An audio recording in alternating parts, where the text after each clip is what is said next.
여러분 안녕하십니까? 뉴스투데이 강원입니다. 춘천의 수건 사업인 축구 전용 경기장 건립안이 이재명 후보의 대선 공약에 포함되면서 다시 주목받고 있습니다. 그동안 강원FC의 아시아 챔피언스리그 홈 경기 개최 과정에서 국제 규격 경기장이 필요하다는 의견이 제기된 만큼 축구 팬들의 관심이 큰 상황입니다. 이송미 기자가 취재했습니다. 춘천 송암 스포츠타운 종합 경기장입니다. 강원FC 역사상 처음 개최하는 아시아 챔피언스리그 홈 경기장으로 거론되고 있습니다. 하지만 가변석과 조명, 부대 시설이 국제 경기를 치르기에 부족합니다. 축구 전용구장이 아닌 여러 종목을 치르는 다목적 경기장이기 때문입니다. 춘천시가 설치한 임시 가변석입니다. 지금은 트랙 앞에 있기 때문에 육상 선수들의 시야를 막고 있습니다. 지난 2018년 평창 동계올림픽 개최로 강원FC 홈 경기를 춘천에서 치르면서부터 축구 전용구장을 짓자는 여론이 형성되어 왔습니다. 이번 대선에는 이재명 더불어민주당 후보의 공약으로 포함됐습니다. 국제경기 규격에 맞는 최신 시설에 가변석 없이 경기를 가까이 볼 수 있는 관중석까지 갖출 수 있어 춘천 축구 팬들은 환영하고 있습니다. 전용 경기장은 바로 앞에서 선수들을 숨 쉬는 소리까지 들려가면서 응원을 할 수 있기 때문에 그런 점이 차이가 많죠. 관건은 예산입니다. 춘천시는 축구 전용 경기장 건립 예산을 900억 원 정도로 추산하고 있습니다. 선수들 숙소이자 훈련시설인 클럽하우스와 같은 부대시설까지 조성하면 더 많은 예산이 소요될 수 있습니다. 앞서 전임 최문순 도정에서도 축구 전용구장 건립이 논의됐지만 김진태 도지사 취임 이후 사실상 백지화됐습니다.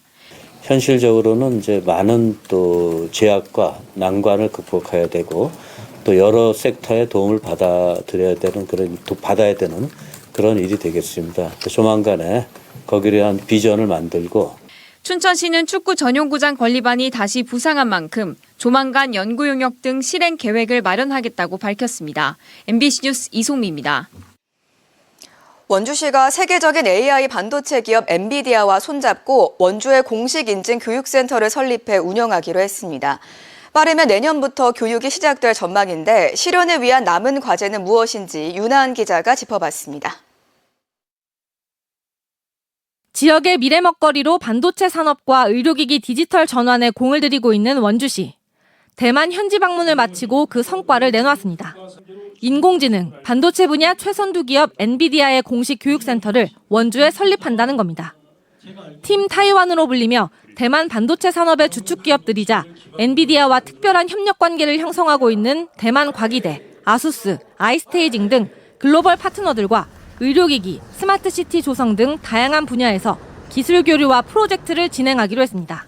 실무 경험들을 가지고 있는 이런 사람 인재들이 원주에서 양성이 되면 이것이 그 로봇, 또 의료기기, 자동차, 또 모든 제조기업에 다 적용이 될 수 있고 그 인재들이 그 분야에서 일을 할 수가 있는 겁니다. 원주시가 직접 나서 글로벌 기업과의 협업을 성사시킨 점은 고무적이지만 실현을 위해 해결해야 할 과제가 많습니다.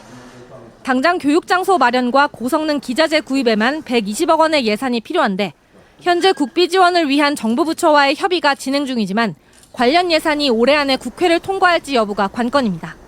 또 엔비디아 인증 공식 교육은 국내 첫 사례라 많은 관심을 받을 것으로 예상되지만 학생 1인당 1,000만 원의 교육비 부담을 줄이지 않으면 교육생 모집에도 어려움이 예상됩니다.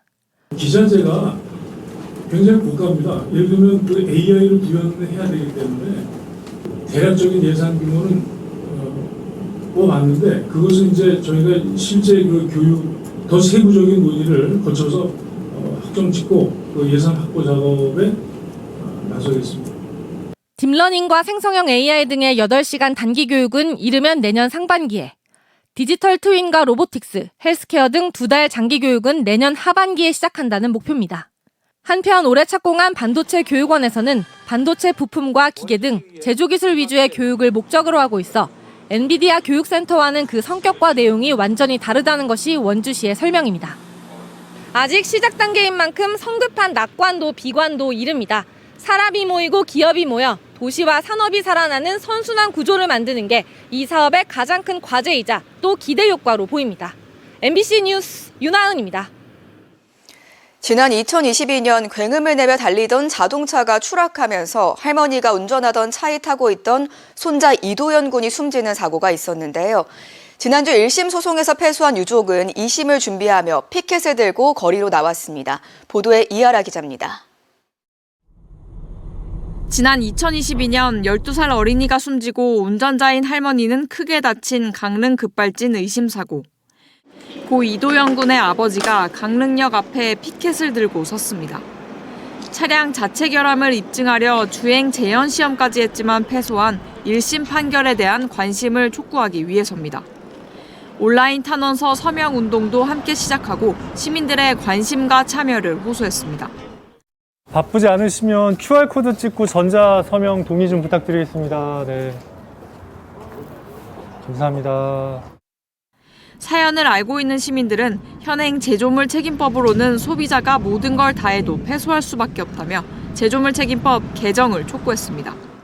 기술적인 건 잘 모르니까 좀 안타까웠습니다, 사실. 예. 가족들이 좀 많이 좀 속상해하고 좀 저도 같은 그런 느낌을 받았어요. 지난 13일 2년 반 만에 원고 패소로 결론난 1심 선고 결과. 재판부는 ECU 소프트웨어 결함으로 급발진이 발생했다는 유족 측 핵심 주장을 받아들이지 않았습니다. 경찰과 검찰 모두 운전자인 할머니를 무혐의로 결론지었지만 민사재판에서 법원은 가속 페달을 제동 페달로 오인해 발생한 사고로 보인다고 판단했습니다. 유족은 다음 주쯤 법원에 항소장을 제출한다는 계획입니다. 과학적 감정 결과들을 믿지 못하고 판사님께서 자의적 판단, 즉 페달 오조작으로 이번 사고가 발생됐을 가능성이 있다라는 추측성 판결을 했다라는 것에 분노할 수뿐이 없었고, 아빠는 승소를 기대하며 도연히 묘소 앞에 두고 갔던 승소 기자회견문을 거두며 안부를 묻습니다. 도연이한테 좋은 소식 안겨주려고 승소문도 갖다 놓고 왔었는데, 아빠 다시 한번 열심히 진실을 밝히기 위해서 싸워가볼게. 도연아, 하늘에서 많이 응원해줘. 한국에서 자율주행이 가능한 첨단 운전자 보조 시스템 에이다스가 장착된 차량의 급발진 의심 사고 소송에서 소비자가 승소한 사례는 지금까지 단 한 건도 없습니다. MBC 뉴스 이하라입니다. 원주 지역 전통문화 한지를 알리기 위한 제27회 원주 한지문화제가 어제 원주 한지 테마파크에서 개막했습니다.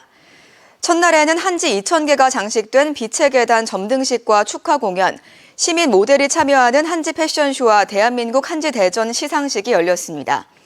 축제 기간 장흥열 원주 한지자기 내 전통 한지뜨기 시연이 펼쳐지고 관람객들의 한지뜨기와 한지 그림길 등 다채로운 체험 행사도 마련됐습니다.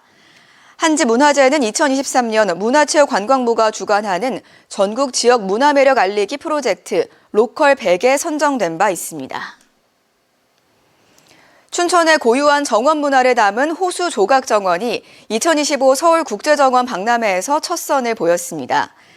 전국 지자체 5곳이 함께 만든 동행 정원 중 춘천이 조성한 호수 조각은 청평사 영지에서 시작된 물결이 하나의 호수로 모여드는 과정을 담아냈습니다.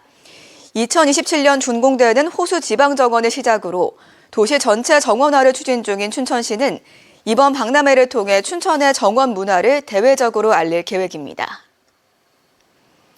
강릉시가 설치된 지 10년 이상 된 건물 번호판 2,500개를 정비합니다. 강릉시는 도로명주소 시행에 따라 2014년까지 설치된 2,500개의 낡은 건물 번호판을 새로 교체하기로 했습니다. 이를 위해 이달 말까지 실태조사를 벌여 정비 대상을 선정하고 파손 또는 오염이 심한 번호판부터 순차적으로 교체할 계획입니다. 강릉시는 낡은 번호판이 늘면서 위치 찾기가 불편해지고 도시 미관을 해치는 사례가 발생해 정비한다고 밝혔습니다.